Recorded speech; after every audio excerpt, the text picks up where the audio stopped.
सर्वांना जय Bhim. धम्मसंहिता action committee of इंडियाच्या वतीने डॉक्टर बाबासाहेब आंबेडकर निर्मित बुद्ध आणि त्यांचा धम्म प्रबोधन पर्व याचा शुभारंभाचा कार्यक्रम आपण आंबेडकर भवन एसटी स्टँड समोर पनवेल येथे गेल्या संडेला केलेला आहे. त्यानंतर आपण असं जाहीर केलं होतं, 22 तारखेला आपण याची जाहीर केलं होतं. स्मृतिशेष जयभीम जंगलबाग यांच्या स्मृती दिनानिमित्त कळंबोलीच्या कार्यक्रमामध्ये आपण जाहीर केलं होतं की शुभारंभाचा कार्यक्रम आपला पनवेलमध्ये आंबेडकर भवन मध्ये होईल आणि त्यानंतर आसुरगाव येथील पंचशील बुद्ध विहार जिथे आपण आहोत त्या ठिकाणी आपण कायमस्वरूपी प्रत्येक शनिवारी संध्याकाळी 7 ते 8:30 अशा पद्धतीने कार्यक्रम आपण करणार आहोत. त्याप्रमाणे आज या ठिकाणी या कार्यक्रमाचा पहिला भाग आपण या ठिकाणी संपन्न करीत आहोत. आपण अभ्यासक्रम जाहीर केलेला आहे. याच्या अगोदरचा जो आपला व्हिडिओ आहे, या व्हिडिओमध्ये आपण संपूर्ण अभ्यासक्रम सुद्धा जाहीर केलेला आहे. तो व्हिडिओ ज्यांनी ऐकला नसेल त्यांनी तो व्हिडिओ सुद्धा ऐकायचा आहे. आणि त्यामध्ये आपण नियम सुद्धा सांगितलेले आहेत की सर्वांनी वेळेवर उपस्थित राहायला पाहिजे, त्याप्रमाणे सर्वांनी सफेद कपड्यामध्ये यायला पाहिजे. ते नियम आपण फॉलो याच्या पुढे करायचे आहेत. आपण अभ्यासक्रम जाहीर केला होता, त्या अभ्यासक्रमाप्रमाणे आपण म्हटलं की संपूर्ण जो अभ्यासक्रम आहे तो 3 भागात आपण विभक्त केलेला आहे. पहिला भाग आहे की डॉक्टर बाबासाहेब आंबेडकरांचा बौद्ध धम्माशी संबंध आला आणि जेव्हापासून संबंध आला तेव्हापासून बाबासाहेब आंबेडकरांची जीवनभर बौद्ध धम्माबरोबर वाटचाल कशा पद्धतीने झालेली आहे, हा पहिला भाग. त्यानंतर दुसरा भाग आहे की डॉक्टर बाबासाहेब आंबेडकरांनी निर्माण केलेला जो बुद्ध आणि त्यांचा धम्म हा जो ग्रंथ आहे, या ग्रंथाची संपूर्ण पूर्वपीठिका म्हणजे त्या ग्रंथाची संकल्पना बाबासाहेब आंबेडकरांच्या मनामध्ये केव्हा आली आणि बाबासाहेब आंबेडकरांनी तिथून पुढे संपूर्ण प्रक्रिया करून तो ग्रंथ पूर्णत्वास कसा नेला आणि तो ग्रंथ प्रकाशित कशा पद्धतीने झाला, हा दुसरा भाग आहे. आणि तिसरा भाग आहे बुद्ध आणि त्यांचा धम्म हा जो ग्रंथ आहे, या ग्रंथाच्या पहिल्या पानापासून ते शेवटच्या पानापर्यंत आपण त्या ग्रंथातील प्रत्येक शब्दाचं विश्लेषण करणार आहोत. त्यामुळे पहिला जो भाग आज आपण प्रारंभ करत आहोत, त्या पहिला भाग आहे की डॉक्टर बाबासाहेब आंबेडकरांचा बौद्ध धम्माशी जेव्हा संबंध आला आणि तिथून पुढे बाबासाहेब आंबेडकरांची बौद्ध धम्माबरोबर वाटचाल कशा पद्धतीने झालेली आहे, ह्या पहिल्या भागातला आपला पहिला जो मुद्दा आहे किंवा पहिल्या आजच्या भागाचं जे टायटल आहे ते टायटल आहे की अस्पृश्य हिंदूचा भाग नाही, अस्पृश्य हे बौद्ध आहे. म्हणजे डॉक्टर बाबासाहेब आंबेडकरांनी 20 जुलै 1924 साली बहिष्कृत हितकारिणी सभा स्थापन केली होती आणि बहिष्कृत हितकारिणी सभा स्थापन केल्यानंतर 1924 ला बाबासाहेब आंबेडकरांनी त्या दिवशी शपथ घेतली होती की ज्या समाजात मी जन्मलो त्या समाजाचा उद्धार करण्यासाठी जर अपयशी ठरलो तर स्वतःला गोळी घालून आत्महत्या करेन. त्यामुळे बाबासाहेब आंबेडकरांनी MA, PhD, MSc, DSc, LLD, DLIT, bar at law एवढ्या 1913 ते 16 अमेरिकेमध्ये आणि 1920 ते 23 या लंडन मध्ये असे 6 वर्ष बाबासाहेब आंबेडकरांनी या सर्व पदव्या संपन्न केल्या. आणि 1923 ला बाबासाहेब आंबेडकर संपूर्ण शिक्षण पूर्ण केल्यानंतर 1923 ला भारतात येतात आणि 1924च्या सुरुवातीपासून डॉक्टर बाबासाहेब आंबेडकरांनी कुठल्याही प्रकारची नोकरी किंवा कुठल्याही म्हणजे पैशासाठी कार्य न करता बाबासाहेब आंबेडकर बहिष्कृत हितकारिणी सभा संस्था स्थापन करतात आणि आपण आता सांगितलेली शपथ घेतात की स्वतःच्या समाजासाठी संपूर्ण जीवन समर्पित करण्यासाठी आणि बाबासाहेब आंबेडकर या संस्थेच्या माध्यमातून आपल्या पूर्णपणे कार्याला प्रारंभ करतात. आता हा अस्पृश्य समाज आपण म्हटलं तर हा अस्पृश्य समाज जो आहे तो नेमका बाबासाहेब आंबेडकरांनी शपथ घेतली की ज्या समाजात मी जन्मलोय त्या समाजाचा उद्धार करण्यासाठी अपयशी ठरलो तर स्वतःला गोळी घालून आत्महत्या करेल. हा जो अस्पृश्य समाज आपण म्हणतो, हा अस्पृश्य समाज किती जातीचा होता तर महाराष्ट्रामध्ये एकूण 59 अस्पृश्य जाती आहेत आणि भारतामध्ये बाबासाहेब आंबेडकरांनी सांगितल्याप्रमाणे 429 जाती आहेत. म्हणजे संपूर्ण हा जो अस्पृश्य समाज आहे, या अस्पृश्य समाजाच्या उद्धारासाठी डॉक्टर बाबासाहेब आंबेडकरांनी आपलं जीवन समर्पित केलं होतं. त्यामुळे अस्पृश्य समाजाची बाबासाहेब आंबेडकरांनी जीवन समर्पित करण्याचं कारण काय होतं तर त्या काळात बाबासाहेब आंबेडकर जन्माला आले त्यावेळेस अस्पृश्य समाजाची अवस्था काय होती आणि अस्पृश्यते का झाले होते. आपण जो हे जे संपूर्ण मुद्दे किंवा तुमच्या समोर आपण जो पार्ट आज प्रेझेंट किंवा सादर करीत आहोत, हा बाबासाहेब आंबेडकरांची रायटिंग अँड स्पीचेस हे जे महाराष्ट्र सरकारने जे खंड प्रकाशित केलेले आहे त्याच्या 5व्या खंडामध्ये आज आपण सांगतोय ते सर्व दिलेलं आहे. आणि बाबासाहेब आंबेडकरांनी अस्पृश्य मूळचे कोण हे जे बाबासाहेब आंबेडकरांनी पुस्तक लिहिलेलं आहे त्या पुस्तकामधला सर्व संदर्भ आज आपण या ठिकाणी सांगणार आहोत. बाबासाहेब आंबेडकरांनी अस्पृश्य मूळचे कोण म्हणजे बाबासाहेब आंबेडकरांचा जो समाज होता किंवा ज्या समाजासाठी बाबासाहेब आंबेडकरांनी आपलं जीवन समर्पित केलं होतं तो समाज कोण होता, तर बाबासाहेब आंबेडकरांचं म्हणणं होतं की हा जो अस्पृश्य समाज आहे हा अस्पृश्य समाज मूळचा बौद्ध समाज आहे आणि तो बौद्ध आहे म्हणूनच त्याला अस्पृश्य करण्यात आलेलं आहे. त्यामुळे आपण हा जो पहिला भाग घेतलाय की हे अस्पृश्य समाज त्याची लोकसंख्या किती आणि बाबासाहेब आंबेडकरांनी सुरुवात करण्यापूर्वी या समाजाची अवस्था काय होती. आपण लहानपणापासून ऐकत आलेलो आहे की बाबासाहेब आंबेडकरांनी याला सुरुवात केली त्यावेळेस आपण म्हणतो की आपल्या सावलीचा विटाळ होत होता, आपल्याला चांगली कपडे घालण्याचा अधिकार नव्हता, आपल्याला गावामध्ये मिरवणूक काढण्याचा अधिकार नव्हता, आपल्याला चांगल्या घरामध्ये राहण्याचा अधिकार नव्हता, आपल्याला संडासला जाताना तांब्या पितळेचा लोटा किंवा धातूची भांडी सुद्धा आपल्याला वापरण्याचे कुठल्याही प्रकारचा अधिकार नव्हता. त्यामुळे माणूस असून सुद्धा माणसासारखे वागण्याची आपल्याला कुठल्याही प्रकारचा अधिकार नव्हता. मानसिक गुलामगिरीमध्ये आपण पूर्णपणे होतो. आपण माणूस आहोत हे सुद्धा आपण विसरलो होतो आणि आपण इतर माणसांच्या बरोबरीने बसू शकतो हे सुद्धा आपण विसरलो होतो. एवढ्या मानसिक गुलामगिरीमध्ये आपल्याला पाठवलं होतं आणि अशा गुलामांना बाबासाहेब आंबेडकरांनी दुसरी स्लोगन दिली होती की गुलामाला गुलामीची जाणीव करून द्या मग तो बंड करून उठेल. कारण बाबासाहेबांनी सुरुवात केली त्यावेळेस हा गुलाम त्याला काहीच कळत नव्हतं, त्यामुळे तो गुलाम आहे हे सुद्धा त्याला कळत नव्हतं. अशा परिस्थितीमध्ये म्हणजे एवढी भयानक अवस्था होती की बाबासाहेब आंबेडकर एकट्याने जरी प्रारंभ केला असला तरी बाबासाहेबांना किती त्रास झाला असेल. आणि म्हणून बाबासाहेबांची ही जी शपथ आहे शपथेवरती आपण गंभीरपणे जर चिंतन केलं तर आपल्या लक्षात येईल. म्हणून बाबासाहेब आंबेडकरांच्या समाजाची जी स्थिती आहे आपण इथे मुद्दे लिहिण्याचं एकमेव कारण आहे की कुठल्या मुद्द्यावर जास्त वेळ न घेता आपल्याला तो पोर्शन आपल्याला कव्हर करता येईल. म्हणून आपण या ठिकाणी बाबासाहेब आंबेडकरांची स्थिती अशी होती की आपल्याला माणूस म्हणून जगण्याचा सुद्धा या ठिकाणी आपल्याला अधिकार नव्हता. पण अस्पृश्यांची बाबासाहेब आंबेडकरांनी 429 एकूण जाती अस्पृश्यांच्या आहेत. जशा महाराष्ट्रामध्ये 59 आहेत तशा प्रत्येक राज्यामध्ये जसं वेगवेगळ्या जाती आहेत. तर या संपूर्ण अस्पृश्यांची ब्रिटिश कालखंडामध्ये संपूर्ण अस्पृश्य समाज भारतामध्ये एकंदर किती आहे ही ब्रिटिशांनी संकल्पना आणली की या देशाच्या लोकसंख्येची गिनती केली पाहिजे की या देशामध्ये लोकसंख्या किती आहे आणि या देशाची जी लोकसंख्या आहे ती नेमकी कशा पद्धतीने सामाजिक विभक्त झालेली आहे. म्हणजे इथं धर्म आहेत, जाती आहेत, पंथ आहेत, भाषा आहेत, प्रांत आहेत, अशी विविधता जरी असली तरी ते या विविधतेत असलेला हा भारत या भारताची नेमकी लोकसंख्या किती असू शकते ती गिनती करण्याचा या देशामध्ये ब्रिटिशांनी सर्वप्रथम विचार केला. आणि 1870 सालापासून म्हणजे 1871 साली ब्रिटिशांच्या कालखंडामध्ये पहिली जनगणना झाली आणि या पहिली जनगणना झाल्यापासून म्हणजे 1871 पासून ते आता 2021 या कालखंडामध्ये दर 10 वर्षांनी सातत्याने जनगणना या देशामध्ये होत आलेली आहे. 1871च्या नंतर 1881 ला सुरुवातीला जनगणना झाली. त्यामध्ये काही विविध जाती व पंथ यांचीच फक्त बेरीज करण्यात आली. म्हणजे एक फॉर्मॅलिटी सुरुवातीला जी जनगणना सुरू झाली होती या जनगणना नेमकी करायची किंवा नेमकं कसं करायचं याचं सूत्र सुद्धा ब्रिटिशांच्या जनगणना आयोगाला मिळालं नव्हतं.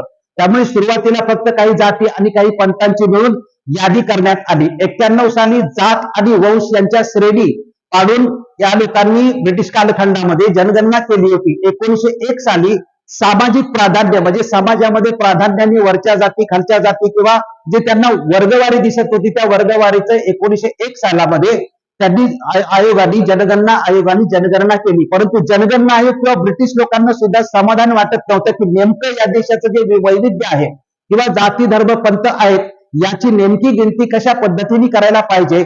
आणि इथला जो सवर्ण समाज आहे हिंदू समाज आहे या हिंदू समाजाचाच या देशातले जे सगळे भाग आहेत ते फक्त हिंदू समाजाचेच आहेत का, तर हिंदू समाजाचेच असतील तर मग त्यांच्यापासून तुटलेले भाग जे आहेत ते नेमके काय आहेत याच्याच संदर्भातून 1901 साली ज्या पहिल्या जनगणनेमध्ये ब्रिटिशांनी विचार केला की इथं जे समाजाचे वर्ग आहेत या वर्गाच्या माध्यमातून आपण ज्या जाती आहेत त्या जातींची जनगणना सुरू जर केली तर आपल्याला योग्य लोकसंख्या किंवा योग्य प्रमाणामध्ये आपल्या जनगणनेचं कार्य होऊ शकतं. 1901 ला ही संकल्पना आली परंतु या संकल्पनेला इथल्या सवर्ण हिंदूंनी मोठ्या प्रमाणामध्ये विरोध केला की जातीवाईज जनगणना करता कामा नये.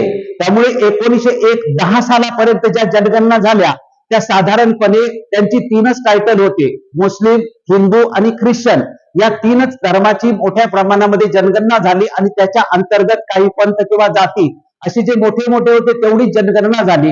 1911 साली ज्यावेळेस 1901 साली ब्रिटिशांनी ठरवलं की आपण जातवाईज जनगणना करायचं, त्यावेळेस हिंदू समाजाने मोठ्या प्रमाणे ब्राह्मण आणि वर्चस्ववादी लोकांनी पूर्णपणे विरोध केला की जातीवाईज जनगणना या देशामध्ये होता कामा नये. परंतु जातीवर विरोध जरी केला तरी जनगणना आयोगाने मात्र काय सांगितलं की या देशामध्ये जर तुम्ही या देशाच्या जन्मापासून मृत्यूपर्यंत जर इथली सामाजिक, धार्मिक, राजकीय, सांस्कृतिक अशी जर परिस्थिती पाहिली तर या संपूर्ण परिस्थितीचं आपण जर आकलन केलं तर याचा मूळ जातच आहे इथला आणि धर्मच आहे इथला. त्यामुळे जात आणि धर्म हाच या देशाचा खरा निकष आहे. त्यामुळे जात आणि धर्मावरती आधारितच लोक जनगणना करणं आवश्यक आहे. भारतातल्या हिंदूंनी आणि वर्णवर्चस्ववाद्यांनी कितीही जरी विरोध केला तरी जनगणना आयोगाने सांगितलं की जात हा पायाच आहे. त्यामुळे जातीशिवाय या देशामध्ये दुसरं काहीही घडत नाही. अगदी शब्द वापरला बाबासाहेब आंबेडकरांनी की मूल पाळण्यात आल्यापासून ते कबरीमध्ये जाईपर्यंत किंवा त्याचा अंत होईपर्यंत जेवढ्या काही घटना घडतात त्या प्रत्येक घटनेला जात आणि धर्मच या देशामध्ये जबाबदार आहे. त्यामुळे आम्ही जातीच्या आधारावरती जनगणना आम्ही करणार. त्यामुळे भारतात धर्म व जात हा जनगणनेचा आधार ब्रिटिशांनी मानला. ब्रिटिशांनी त्यावेळेस जाहीर केलं की जगामध्ये कुठेही भारत सोडून जर तुम्ही दुसऱ्या राष्ट्रामध्ये गेला तर पाश्चात्य राष्ट्रामध्ये जात आणि धर्म नाही तर आर्थिक आणि व्यावसायिक गटावरती तिथे वर्गीकरण होतं आणि तिथले पूर्णपणे जनगणना केली जाते. त्यामुळे 1911 मग जात गणना सुरू झाल्यानंतर ब्रिटिशांच्या जनगणना आयोगाने हा विचार केला की या देशामध्ये अस्पृश्य म्हणजे 3 भाग जे आहेत, अस्पृश्य, आदिवासी आणि भटके विमुक्त, हे जे 3 घटक आहेत हे 3 घटक मात्र हिंदू धर्माचा भाग नाही. हे 3 घटक मात्र सवर्णांचा भाग नाही आहेत. त्यामुळे तशा पद्धतीचे 1911 साली जरी हिंदूंनी इथल्या ब्राह्मणवादी, वर्णवर्चस्ववादी लोकांनी जरी जातीवाईज आणि धर्मावाईज जरी विरोध जरी केला असला तरी ब्रिटिशांनी 10 निकष लावले होते आणि हे 10 निकष लावून हे 3 वर्ग, आदिवासी, भटके विमुक्त आणि अस्पृश्य, हे 3 वर्ग जे आहेत हे 3 वर्ग हिंदूंचा भाग नाही किंवा हिंदूंचा त्याच्याशी काहीही संबंध नाही. हा मुद्दा आपण सर्वप्रथम का घेतलेला आहे? कारण आपण बुद्धिस्ट पर्सन लॉचा विषय घ्यायला गेलो किंवा आपण कुठलाही विषय घ्यायला गेलो की भारतीय संविधानाचं 25वे जरी आर्टिकल घेतलं तरी अस्पृश्य किंवा आताचा जो बौद्ध धर्म आहे हा हिंदू धर्माचाच पोटभाग आहे. तर तो हिंदू धर्माचा पोटभाग नाही असं आपण किती जरी ओरडून सांगितलं तरी इथली उच्चवर्गीय मंडळी ते कबूल करत नाही. ते कबूल का करत नाही त्याचंही स्पष्टीकरण आपण याच्यामध्ये येत आहे म्हणून आपण हा भाग घेतलेला आहे. मग 1911 साली ब्रिटिशांच्या जनगणना आयोगाने निकष ठरवले आणि त्या निकषामध्ये जे बसतील ते हिंदूंचा भाग नाही. म्हणून पहिला निकष होता की जी जमात किंवा जो वर्ग ब्राह्मणाचं वर्चस्व, ब्राह्मणाचं वर्चस्व नाकारतो तो ब्राह्मणाचं वर्चस्व स्वीकारत नाही. दुसरा निकष आहे की ज्यांना वेदाचा अधिकार नाकारलेला आहे, म्हणजे वेद ऐकले तर कानामध्ये शिसे टाकणं किंवा तुम्ही कुठल्याही प्रकारचा तुम्हाला लिहिण्या वाचण्याचा आणि वेदांचा कुठल्याही प्रकारे वेद वाचायचा अधिकार नाही, वेद बोलण्याचा अधिकार नाही, वेद ऐकण्याचा अधिकार नाही. तर ज्यांना वेद ऐकण्याचा अधिकार नाकारलेला आहे ते हिंदू असू शकत नाहीत. ज्यांनी ब्राह्मणांचं वर्चस्व नाकारलेलं आहे ते हिंदू असू शकत नाहीत. जे हिंदू देवाची पूजा करत नाहीत ते हिंदू असू शकत नाहीत. ब्राह्मणाची जे सेवा करू शकत नाहीत ते हिंदू असू शकत नाहीत. ब्राह्मण पुरोहित नसावेत अशी ज्यांच्या जातीमध्ये संकल्पना आहे ते हिंदू असू शकत नाहीत. ज्यांना मंदिराच्या गाभ्यामध्ये प्रवेश मिळत नाही ते हिंदू असू शकत नाही. ज्यांच्या स्पर्शाने आणि जे जवळ गेलं तर संवर्णाला विटाळ होतो किंवा माणसाला विटाळ होतो, म्हणजे सावली असेल किंवा स्पर्श असेल अशाचा जर विटाळ होत असेल तर मग तो समाज हा हिंदू धर्माचा भाग असू शकत नाही. हिंदूवरून मंत्र मिळाला नाही किंवा मंत्र तंत्र किंवा हिंदू गुरुकडून किंवा ब्राह्मणाकडून आपण मंत्र तंत्र जो समाज घेत नाही तो समाज हिंदू असू शकत नाही. मृतांना दफन करण्याची जी पद्धत आहे किंवा मृतांना दफन केलं जातं तो समाज हिंदू असू शकत नाही. गोमांस जो खातो तो समाज हिंदू असू शकत नाही. त्यामुळे ब्रिटिशांच्या जनगणना आयोगाने 1911 साली हे 10 निकष ठरवले आणि या 10 निकषामध्ये जो समाज बसतो तो समाज हिंदूंचा भाग असू शकत नाही. त्यामुळे या 10 निकषावरती आधारित मग हे जे 10 निकष झाले आणि 1911 ची जनगणना आली आणि 1911च्या जनगणनेपासून आपल्याला जनगणनेमध्ये आदिवासींचा एक रकाना स्वतंत्र लोकसंख्या मिळते, भटक्या विमुक्तांची लोकसंख्या स्वतंत्र मिळते आणि अस्पृश्यांची म्हणजे आजच्या शेड्यूल कास्टची लोकसंख्या मिळते. आदिवासी म्हणजे आजची जी शेड्यूल ट्राईब जे आहेत त्यांची लोकसंख्या मिळते. भटक्या विमुक्तांची लोकसंख्या मात्र कायमस्वरूपी स्वातंत्र्य मिळालं तरी सुद्धा जनगणनेमध्ये सर्वत्र अजून आली नाही आणि या देशाने त्याच्यावरती जेवढं म्हणजे संशोधन पद्धतीने करायला पाहिजे होती त्यांची जनगणना, परंतु ते करू शकले नाही. त्यामुळे त्यांची अजूनही आपल्याला एक्झॅक्टली फिगर त्यांची आपल्याला मिळत नाही.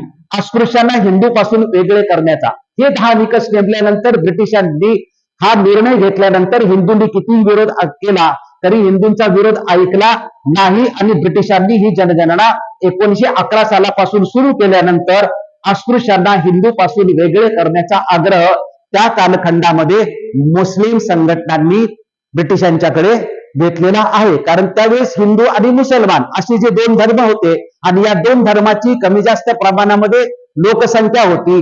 जर आदिवासी हिंदू धर्मापासून वेगळे झाले, जर अस्पृश्य हिंदू धर्मापासून वेगळे झाले आणि जर भटके हिंदू धर्मापासून वेगळे झाले, ब्रिटिशांनी हे निश्चितच केलंय की हे 3 वर्ग ब्रिटिशांचा हिंदू धर्माचा भाग नाहीच आहेत. मग हा हिंदू धर्माचा भाग नाही. त्यावेळेस मुस्लिमांच्या संघटनांनी आग्रह केला ब्रिटिशांना की ह्या तिन्ही वर्गांची लोकसंख्या हिंदू धर्मापासून वगळण्यात यावी आणि ही लोकसंख्या वगळून हिंदूंची लोकसंख्या पूर्णपणे ती डिक्लेअर करण्यात यावी. त्यामुळे आपण जर बघितलं तर हिंदूच्या आजही आपली लोकसंख्या अनुसूचित जातीची स्वतंत्र आहे, अनुसूचित जमातीची लोकसंख्या स्वतंत्र आहे, भटक्या विमुक्तांची लोकसंख्या स्वतंत्र आहे. परंतु ही स्वतंत्र लोकसंख्या असली याचा बेस जनगणनेने सांगितली ही स्वतंत्र लोकसंख्या काय आहे तर ही लोकसंख्या हिंदूंचा भाग नाही. आणि कुठल्या निकषावर तर या निकषावरती ती लोकसंख्या हिंदूंचा भाग नाही असं जरी सांगितलं असलं तरी या देशात अजून या लोकांना हिंदूचाच पोटभाग आहे असंच काउंट केलं जातं. परंतु वस्तुस्थिती मात्र तशी नाही. आपण स्वातंत्र्याच्या वेळेस बघितली की ही लोकसंख्या स्वातंत्र्याच्या वेळेस हे सगळं बाबासाहेबांच्या पुस्तकातून आपण घेतलेलं आहे. 1951 सालची लोकसंख्या या देशाची किती होती 35,37,00,000. त्यामध्ये अस्पृश्यांची भारतातल्या एकूण लोकसंख्या होती 5,13,00,000 होती. विभागवार बघितलं तर उत्तर भारताची 1,01,14,00,000 होती, पूर्व भारताची 1,28,00,000 होती, दक्षिण भारताची 1,10,00,000 होती, मध्य भारताची 76,00,000 होती आणि वायव्य भारताची 52,00,000 होती. म्हणजे हे आपण 5,13,00,000 ज्यावेळेस आपण भारत स्वतंत्र झाला आणि भारत स्वतंत्र झाल्यानंतर संपूर्ण भारतातल्या अस्पृश्यांची बाबासाहेब आंबेडकरांच्या म्हणण्याप्रमाणे किंवा आपल्या इतर पुस्तकामध्ये काही ठिकाणी 7 कोटीची लोकसंख्या आली तर काही ठिकाणी 9 कोटीची लोकसंख्या आलेली आहे. परंतु जनगणनेमध्ये मात्र ही लोकसंख्या आली. हा जो आपण संपूर्ण आता तुमच्या समोर मुद्दा ठेवला की ही संपूर्ण काय आहे ही ब्रिटिशांची भूमिका आहे. ब्रिटिशांचं काय म्हणणं आहे की या देशामधला जो आदिवासी भाग, या देशामधला जो भटका विमुक्त आहे आणि या देशामधला जो अस्पृश्य आहे हे तिन्ही घटक आहेत. हे तिन्ही घटक हिंदू धर्माचा भाग नाही. तुम्ही कुठलेही निकष लावा ते कुठल्याही अर्थाने हिंदू धर्माचा भाग नाही. त्यानंतर बाबासाहेब आंबेडकरांनी अस्पृश्य मूळचे कोण हे पुस्तक लिहिलेलं आहे आणि अस्पृश्य मूळचे कोण या पुस्तकामध्ये 1946 साली बाबासाहेब आंबेडकरांनी शूद्रपूर्वी कोण हे पुस्तक लिहिलं आणि 1948 साली बाबासाहेब आंबेडकरांनी अस्पृश्य मूळचे कोण हे पुस्तक लिहिलं. शूद्र आणि अस्पृश्य हे जे 2 घटक आहेत हे 2 घटक वेगवेगळे आहेत. म्हणजे आपण इथं लिहिले की शूद्र आणि अस्पृश्य यातला फरक प्रथम समजून घेतला पाहिजे. आजही या देशामधल्या लोकांना हा फरक लक्षात येत नाही. आजचे जे ओबीसी आहेत या ओबीसींना शूद्र म्हटलं जातं आणि आजचे जे अनुसूचित जातीचे लोक आहेत त्यांना अस्पृश्य म्हटलं जातं. त्यामुळे अस्पृश्य आणि शूद्र हे दोन्हीही घटक वेगळे आहेत. म्हणजे अनुसूचित जातीचे लोक आणि ओबीसी हे 2 घटक संविधानामध्ये वेगळे आहेत. हे जे शूद्र कोण होते आणि अस्पृश्य कोण होते हे दोन्ही जर आपण बघितलं तर बाबासाहेब आंबेडकर त्यांच्या ग्रंथामध्ये लिहितात की सुरुवातीला चातुर्वर्ण्य व्यवस्था नव्हती तर 3च वर्ण होते, ब्राह्मण, वैश्य किंवा क्षत्रिय असे तीनच वर्ग होते आणि क्षत्रियामध्ये एक वर्ग होता तो तो तो जो होता एक प्रबळ वर्ग होता. या प्रबळ वर्गाचा ब्राह्मणांशी प्राणांतिक संघर्ष झाला आणि प्राणांतिक संघर्ष झाल्यानंतर क्षत्रियामधला जो एक वर्ग होता की ज्याचा ब्राह्मणांशी संघर्ष झाला, त्या संघर्ष झालेल्या लोकांना चौथा वर्ग ब्राह्मणांनी निर्माण केला आणि त्याला काय केलं, त्यांनी शूद्र केलं. असं बाबासाहेब आंबेडकर अस्पृश्य मूळचे कोण यामध्ये बाबासाहेब आंबेडकर लिहितात. त्यामुळे शूद्र पूर्वी कोण आणि अस्पृश्य मूळचे कोण हे दोन ग्रंथ बाबासाहेब आंबेडकरांचे. प्रथम ते शूद्र पूर्वी कोण आहे हा ग्रंथ लिहितात आणि त्यानंतर अस्पृश्य मूळचे कोण ग्रंथ लिहितात. अस्पृश्य मूळचे कोण हा ग्रंथ लिहिण्याचं प्रमुख कारण होतं, बाबासाहेब आंबेडकर या ग्रंथाच्या सुरुवातीलाच लिहितात की अस्पृश्य हे अस्पृश्य का झाले, तर ते बौद्ध होते म्हणून अस्पृश्य झालेले आहेत. हे सुरुवातीलाच बाबासाहेब आंबेडकर या ग्रंथामध्ये लिहितात. बाबासाहेब सांगतात की 3 वर्ग निर्माण झालेले आहेत. ब्रिटिशांनी 3 वर्ग निर्माण केलेले आहेत. बाबासाहेब सार्वजनिक जीवनात येण्याच्या पूर्वीच्या घटना घडलेल्या आहेत. कुठला, आदिवासी, भटके आणि अस्पृश्य. आता अस्पृश्य उत्पत्तीचा बाबासाहेब आंबेडकरांनी सिद्धांत सांगितलेला आहे बाबासाहेबांच्या संशोधनात्मक, की अस्पृश्याची उत्पत्ती कशी झाली किंवा हा समाज अस्पृश्यांचा निर्माण कसा झाला. अस्पृश्य व सवर्ण यांच्यामध्ये वंशभेद नाही. बाबासाहेब आंबेडकर म्हणतात की अस्पृश्य आणि जो सवर्ण हे जे दोन्ही घटक आहेत यांच्यामध्ये कुठल्याही प्रकारचा वंशभेद नाही. भेद आहे तो कुठला, तर त्यावेळेस टोळ्यांचं जीवन होतं आणि टोळ्यांच्या जीवनामध्ये काही टोळ्या संघटित होत्या तर काही ज्या हरलेल्या टोळ्या होत्या हे वाताहत झालेले लोक इकडे तिकडे भटकत होते. त्यामुळे बाबासाहेब म्हणतात की भेद काय होता त्या कालखंडामध्ये, टोळ्यांचं जे जीवन होतं लोकांचं त्यावेळेस संघटित लोक टोळ्यांच्या माध्यमातून होते आणि जे हरलेले लोक त्यांना वाताहत झालेले लोक असं बाबासाहेब म्हणतात. इंग्लिशमध्ये ब्रोकन मॅन आपण त्याला म्हटलेलं आहे. याच नंतर पुढील काही काळानंतर काळाच्या ओघामध्ये बाबासाहेब आंबेडकर म्हणतात की हे जे ब्रोकन मॅन आहेत किंवा हे जे वाताहत झालेले लोक आहेत या लोकांनाच अस्पृश्य असं म्हटलेलं आहे. हे अस्पृश्य पूर्वी कोण मूळचे कोण या ग्रंथामध्ये बाबासाहेब आंबेडकर म्हणतात.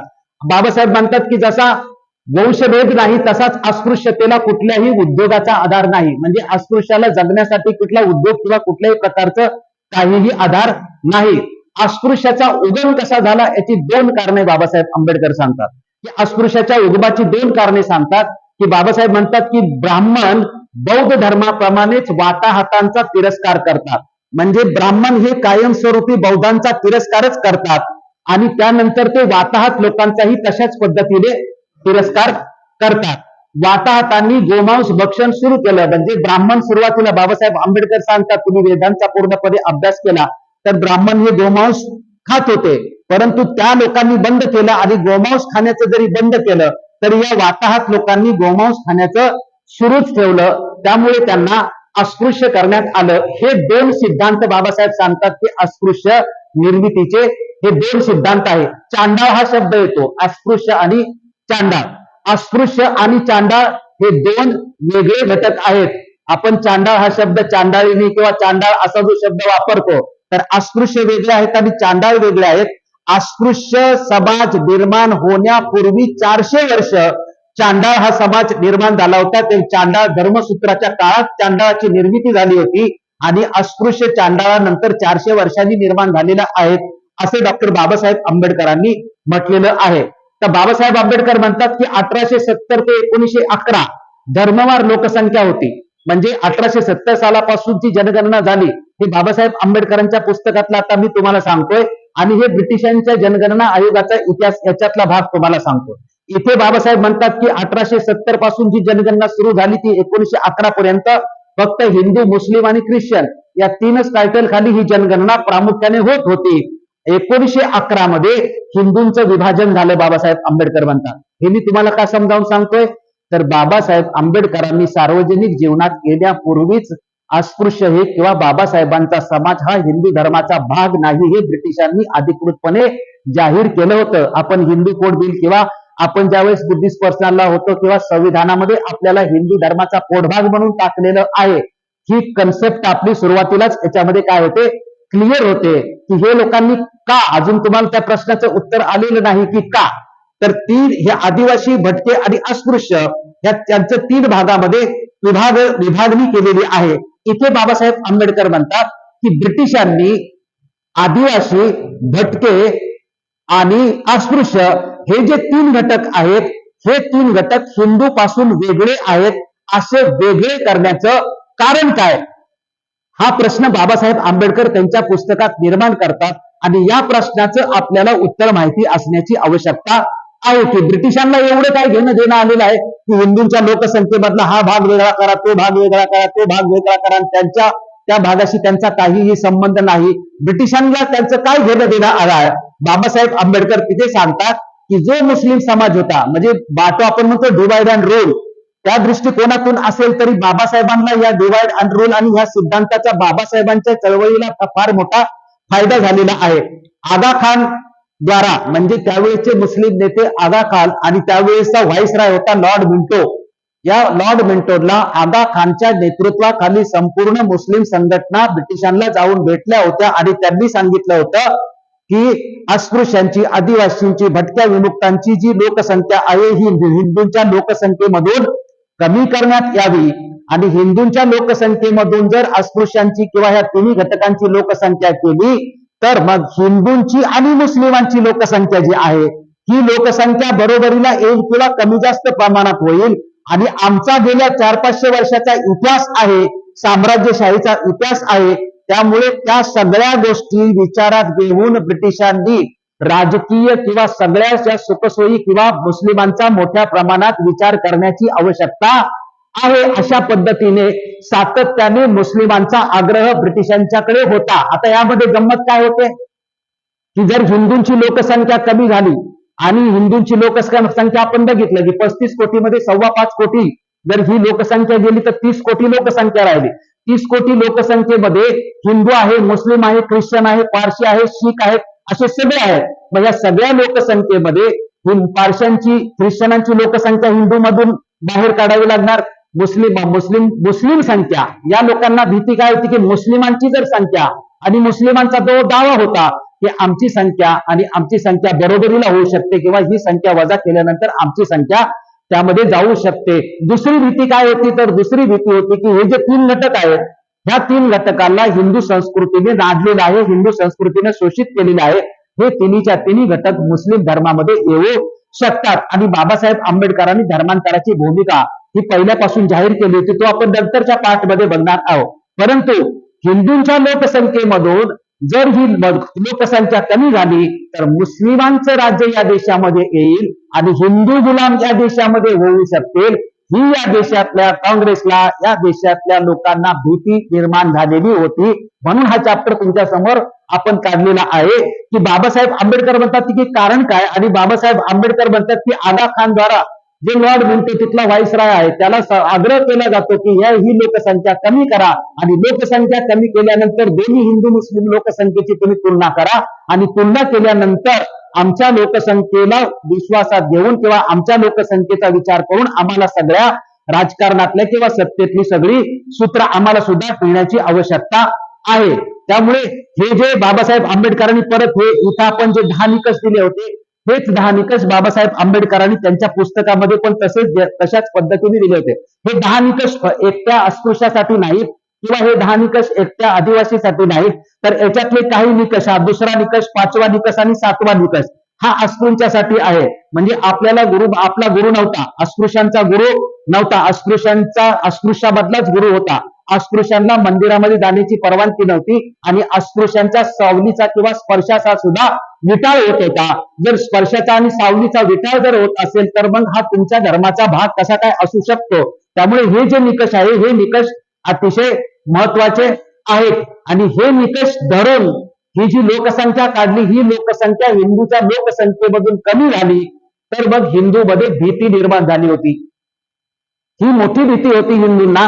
आपण म्हणतो की काँग्रेसने बाजी लावली किंवा पुणे करार जो झाला किंवा महात्मा गांधींनी प्राणाची जी बाजी लावलेली आहे, याचा जर आपण विचार केला तर तो अस्पृश्यांच्या उद्धारासाठी नाही. आणि आज सुद्धा जे भारतीय संविधानाच्या माध्यमातून किंवा आपण सातत्याने बुद्धिस्ट पर्सनला आमचे कायदे स्वतंत्र झालेले आहे असं जरी म्हणत असेल आणि आजही आम्हाला 70 वर्ष स्वातंत्र्य झालं तरी आम्हाला हिंदूंचेच कायदे लागू केलेले आहेत. जर आम्हाला स्वातंत्र्य मिळालं तर काय होईल की तेवढी लोकसंख्या कायमस्वरूपी हिंदूमध्ये काउंट करता येणार नाही. आणि ती लोकसंख्या हिंदूची नसताना सुद्धा फक्त जर ती लोकसंख्या मेजॉरिटी दाखवल्याकडे, मेजॉरिटी कम्युनिटी आणि मायनॉरिटी कम्युनिटी, जर हिंदू मायनॉरिटी मध्ये आला तर ऑटोमॅटिक मुस्लिम मेजॉरिटी मध्ये त्या कालखंडामध्ये जाईल, अशी इथल्या हिंदूंना, इथल्या काँग्रेसला किंवा सर्वांना ती भीती वाटत होती. आणि त्या भीतीपोटी की अस्पृश्य हा हिंदूचाच भाग आहे, आदिवासी भटके हे हिंदूचाच भाग आहे, तरी डॉक्टर बाबासाहेब आंबेडकरांनी आदिवासी हा स्वतंत्र ठेवलेला आहे. म्हणजे युनिफॉर्म सिव्हिल कोडच्या माध्यमातून आता तुम्हाला ऐकायला मिळेल की भारतीय संविधानातला जो 6th शेड्यूल आहे किंवा 6वा जो तक्ता आहे, हा पूर्णपणे बाबासाहेबांनी सांगितलं की या देशातल्या आदिवासीला, या देशातल्या धर्माचा कुठलाही कायदा लागू होणार नाही. ते सांगतील, त्यांच्या रूढी परंपरा असतील, या देशांनी त्यांच्या रूढी परंपरेमध्ये हस्तक्षेप करण्याचा अधिकार संविधानामध्येच बाबासाहेब आंबेडकरांनी दिलेला नाही. त्यामुळे ह्या ज्या संपूर्ण ज्या घटना घडतात, ह्या ज्या सगळ्या गोष्टी ज्या घडलेल्या आहेत, की अस्पृश्य हा हिंदू धर्माचा भाग नाही. ज्या समाजामध्ये बाबासाहेब आंबेडकर जन्माला आले तो समाज हिंदू धर्माचा भाग नाही, असं अधिकृतपणे ब्रिटिशांनी बाबासाहेब आंबेडकरांच्या कार्याला प्रारंभ होण्यापूर्वीच इथं निश्चित करून 1911 सालापासून जनगणना सुरू केलेली आहे. वाताहत झालेले लोक बौद्धच होते. बाबासाहेब आंबेडकरांनी त्यांच्या याच्यामध्ये जो ब्रोकन मॅन होता, ते म्हणजे टोळ्यांचं जीवन होतं आणि टोळ्यांच्या जीवनामध्ये जे हारलेले लोक होते आणि त्यांना कुठलाही आधार नव्हता, अशी जी ब्रोकन लोक होते, त्यांनाही नंतर ब्राह्मणांनी त्यांचा तिरस्कार केला आणि त्यांनाही अस्पृश्य करण्यात आलेलं होतं. बौद्धांचा ब्राह्मणी धर्मात जाण्यास विरोध होता. अस्पृश्य मूळचे कोण हे जे पुस्तक लिहिण्याचं आणि आपण अस्पृश्य होण्याचं प्रमुख कारण काय आहे, तर ब्राह्मणी व्यवस्थेला, वैदिक संस्कृतीला जी शरण गेलेली लोक आहेत, ही लोक आपण ओबीसी मध्ये गेलेली दिसतो. पण जो अस्पृश्य समाज आहे या देशातला, हा वैदिक संस्कृतीला किंवा ब्राह्मणी संस्कृतीला कधीही शरण गेलेला नाही. त्याच्यामुळे जे शरण गेलेले नाहीत बौद्ध ब्राह्मणी संस्कृतीला, ते पूर्णपणे म्हणजे बाबासाहेब म्हणतात की बौद्धांचा ब्राह्मणी धर्मात जाण्यास कडाडून विरोध होता, त्यामुळे त्यांना कायमस्वरूपी अस्पृश्य ठेवलं. आणि अस्पृश्य एवढ्या प्रमाणात ठेवलं की त्यांच्या सावलीचा विचार किंवा त्यांना माणसाच्या वस्तीपासून गावाच्या बाहेरच, गावकुसाच्या बाहेरच कायमस्वरूपी त्यांना ठेवण्यात आलेला आहे. तिसरा मुद्दा, ब्राह्मणांनी फक्त या अस्पृश्यांना, म्हणजे आपण त्यांचा धर्म घेण्यासाठी, आपल्या पूर्वजांनी ब्राह्मणी धर्म स्वीकारण्यासाठी किंवा वैदिक संस्कृती स्वीकारण्यासाठी जो नकार दिला, तो नकार दिल्यामुळे आपल्याला अस्पृश्य केलं. पण पुन्हा ब्राह्मणांनी हिंदूंच्या मनात बौद्धांबद्दल मोठ्या प्रमाणात आपल्याबद्दलचा तिरस्कार निर्माण केला. म्हणजे फक्त त्यांनी आपल्याला अस्पृश्य करूनच थांबले नाहीत, तर आपल्याबद्दल जो आजही आपल्याला दिसतो, तिथला जो ओबीसी वर्ग आहे, इथला जो सवर्ण शूद्र जो वर्ग आहे, तो शूद्र वर्ग मराठा असेल किंवा इतर जे ओबीसी मोठ्या प्रमाणात आहे, त्यांच्या मनामध्ये आपल्याबद्दल तिरस्कार असलेला, अस्पृश्याच्या बद्दल तिरस्कार असलेला दिसतो का, तर त्यांच्या मनामध्ये तशा पद्धतीने सातत्याने रुजवलं गेलेलं आहे. त्यामुळे अस्पृश्य मूळचे कोण ह्या डॉक्टर बाबासाहेब आंबेडकरांचा जो ग्रंथ आहे, हा ग्रंथ आपला बेसिक आहे, पाया आहे.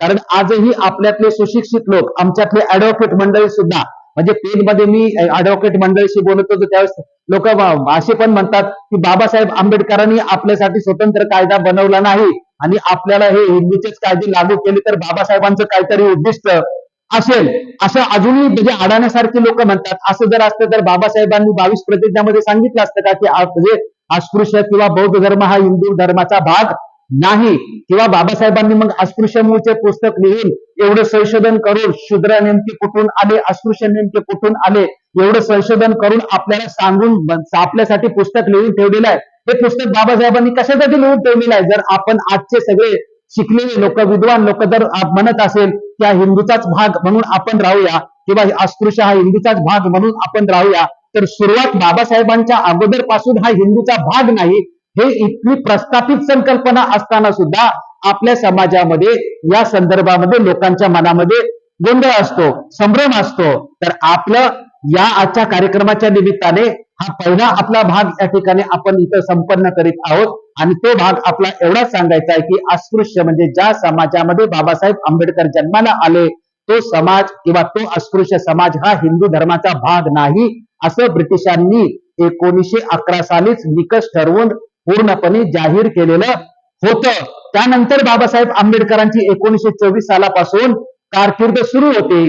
ती कारकीर्द बाबासाहेब आंबेडकरांची नेमकी कशी सुरू झाली हे आपण पुढच्या शनिवारी पाहणार आहोत. आज आपण हा जो कार्यक्रम केला, आता आपण कायमस्वरूपी म्हणजे एक छोटासाच पॉइंट घेणार आहे आणि 1 तासामध्ये तो पूर्ण होईल अशा पद्धतीने आपण तो करणार आहे. आपण पुढच्या वेळेस आता बाबासाहेब आंबेडकरांचं धर्मांतर हा जो विषय असेल, बाबासाहेब आंबेडकरांनी त्यांच्या जीवनाला, सार्वजनिक जीवनाला प्रारंभ केल्यानंतर ही जी अस्पृश्यता आहे, ही अस्पृश्यता नष्ट कशी करायची किंवा ह्या अस्पृश्यतेवरती कायमस्वरूपी उपाय काय? कारण बाबासाहेब आंबेडकरांनी आपल्या जीवनाचं एकमेव टार्गेट ठेवलं होतं की अस्पृश्यता नष्ट करणे आणि ह्या समाजाचा पूर्णपणे उद्धार करणे. त्यामुळे बाबासाहेब आंबेडकरांनी आपलं टार्गेट फिक्स करताना किंवा आपल्या जीवनाला सर्व चळवळीला प्रारंभ करण्यापूर्वी बाबासाहेब आंबेडकरांनी कुठला उपाय शोधून काढला होता आणि त्या उपायावरती जीवनभर आपला प्रवास सुरू केला आणि संपूर्ण चळवळ केली. तो आपण पुढच्या कार्यक्रमामध्ये देशांतर, धर्मांतर आणि नामांतर असे बाबासाहेबांनी 3 उपाय सांगितले होते.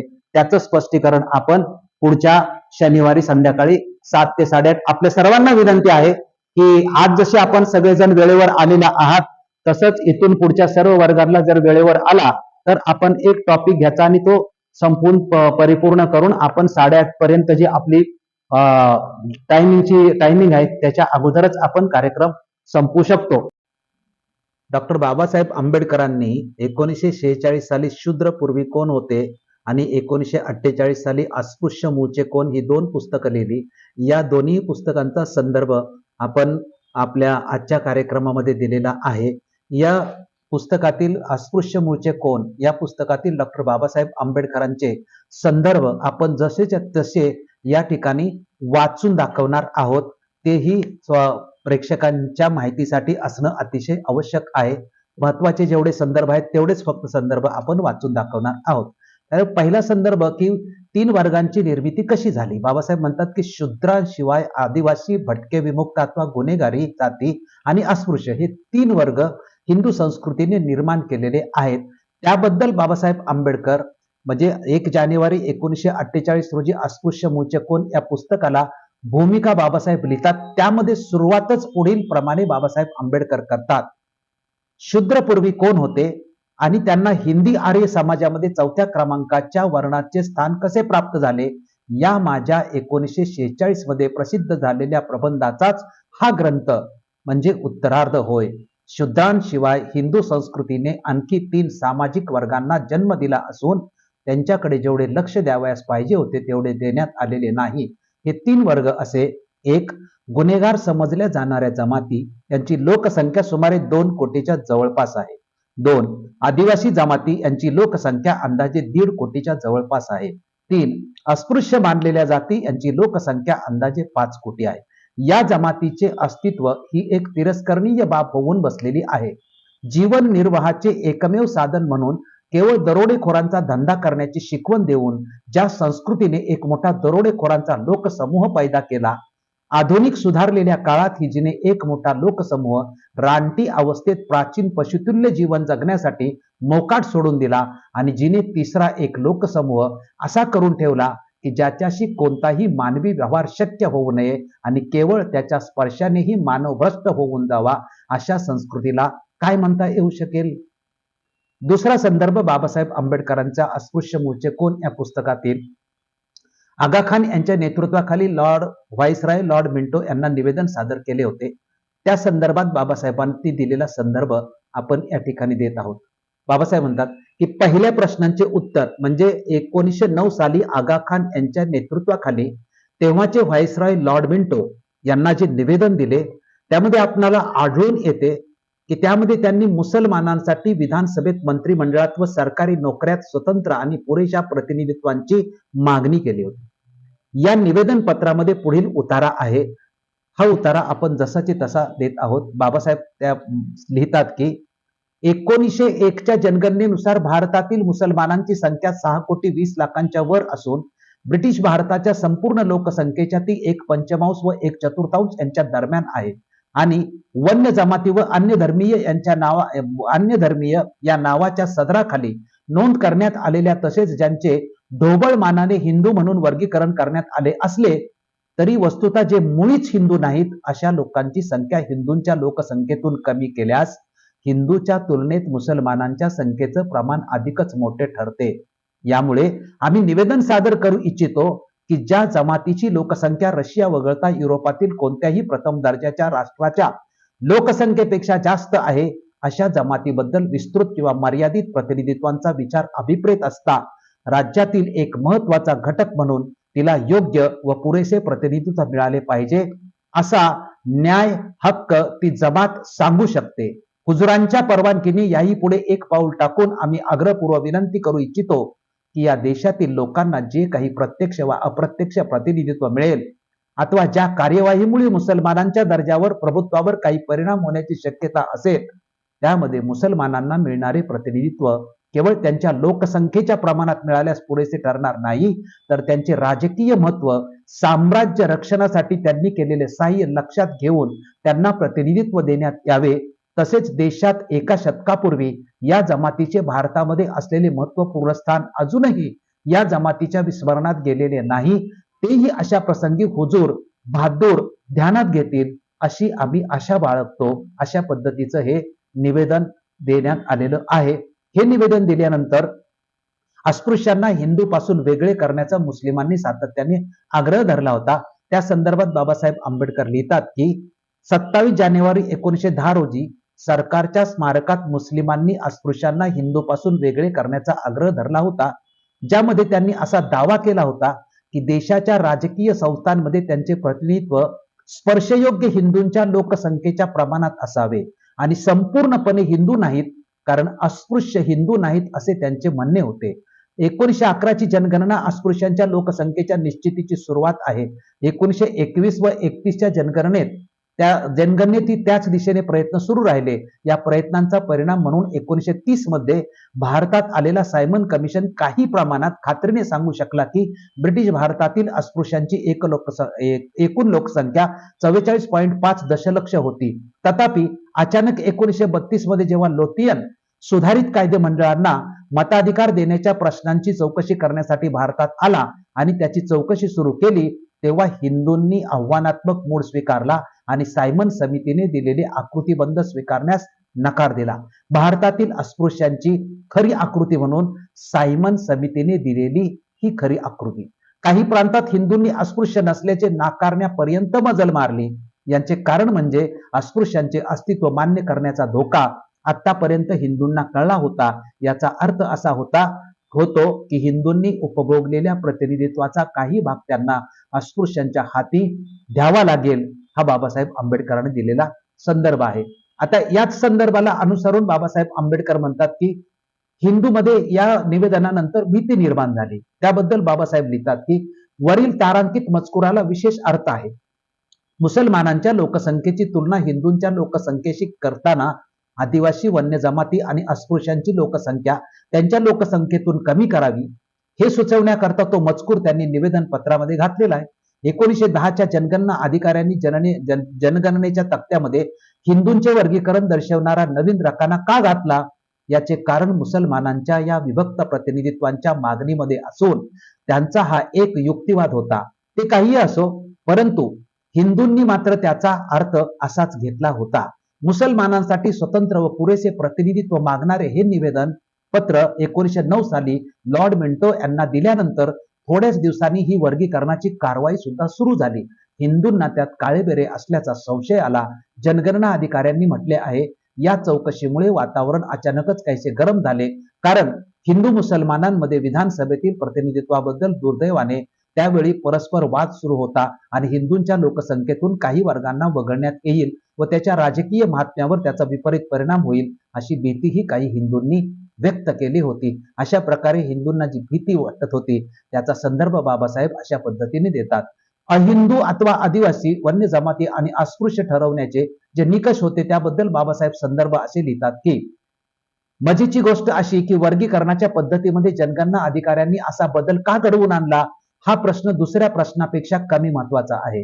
हिंदू मधील 100 नंबरी हिंदू कोणते व जे 100 नंबरी हिंदू नव्हते त्यांचे विभाजन करण्यासाठी जनगणना अधिकाऱ्यांनी जे निकष वापरले ते माहीत करून घेणे महत्वाचे आहे. या विभाजनासाठी जनगणना अधिकाऱ्यांनी जे आधार वापरले ते जनगणनेच्या वेळी काढलेल्या पत्रकामध्ये आढळून येतात. त्यामध्ये हे वरील दोन वर्ग वेगवेगळे करण्यासाठी त्यांनी काही खास कसोट्या दिलेल्या आहेत. त्यामध्ये 100 नंबरी हिंदू नसलेल्या जातींची व जमातीची निवड पुढील बाबी घेऊन लक्षात करण्यात आली. एक, ब्राह्मणाचे हे आपण ऑलरेडी त्यामध्ये दिलेलं आहे किंवा ब्राह्मणाचे श्रेष्ठत्व एक असू द्या, ब्राह्मणाचे श्रेष्ठत्व अमान्य करणारी. दोन, जे कोणाही ब्राह्मणाकडून अथवा अन्य मान्यवर हिंदू गुरुकडून गुरुमंत्र घेत नाहीत. तीन, वेदांचे प्रामाण्य नाकारणे. चार, हिंदू देवदेवतांची पूजा न करणारे. पाच, चांगले ब्राह्मण त्यांचे पौरोहित्य करीत नाहीत असे. ज्यांच्यामध्ये सहावं, ज्यांच्यामध्ये ब्राह्मण पुरोहित मुळीच नाहीत. सातवा, हिंदू देवळांमध्ये ज्यांना प्रवेश नाकारण्यात आला आहे.